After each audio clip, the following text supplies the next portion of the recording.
The new reel, and my today's reel is about cash recovery issue of Delhi High Court Judge Yashwant Verma's house is really very upsetting. उनके घर से 500 के जले हुए note मिले हैं, जिससे साफ पता चलता है कि चीजें किस लेवल पर हैं।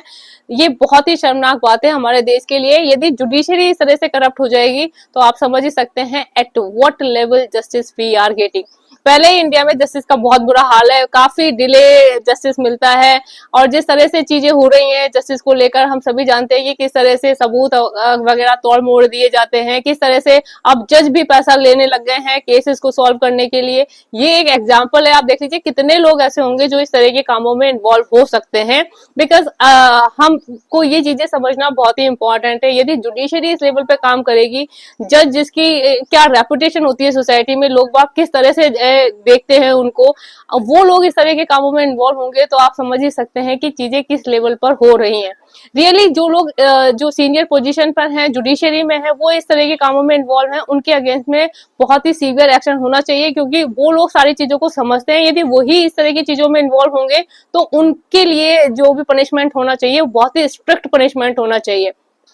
सेकेंडली आप देख लीजिए कि मैंने पहले भी बात करी थी कई जज की, सौमित्र सेन वगैरह की, जो कि कितने जिन पर महाभियोग वगैरह भी लगाया गया था, कितने समय से उनके केस चलते आ रहे हैं। मतलब 25 साल हो गए, 20 साल हो गए, 15 साल से इन लोगों के केस चलते आ रहे हैं, अभी तक इनका कोई रिजल्ट निकला नहीं है। तो यदि हम जुडिशरी में जो लोग रह रहे हैं इस तरह से चीजों को फेवर करते रहे, चीजों को इतना लंबे समय तक टालते रहे, कोई क्लियर कॉन्सेप्ट नहीं जुडिशरी को लेकर बना, ना ही हमने अकाउंटेबिलिटी की बात करी, ना ही चीजों को लेकर ट्रांसपेरेंसी की बात करी, और इसी तरह से चीजें करते रहे, तो I am wondering at what level things will be go in our country.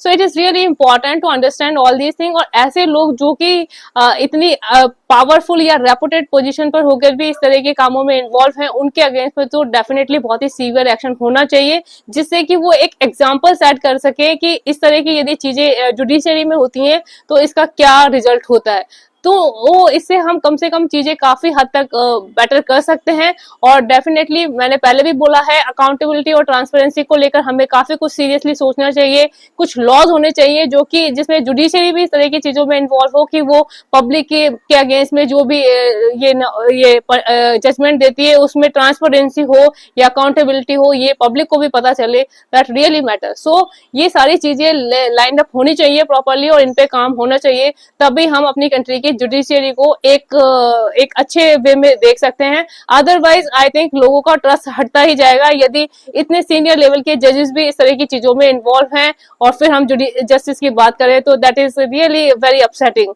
So what you guys think about it? Suggest me your thought. Bye bye, have a nice time.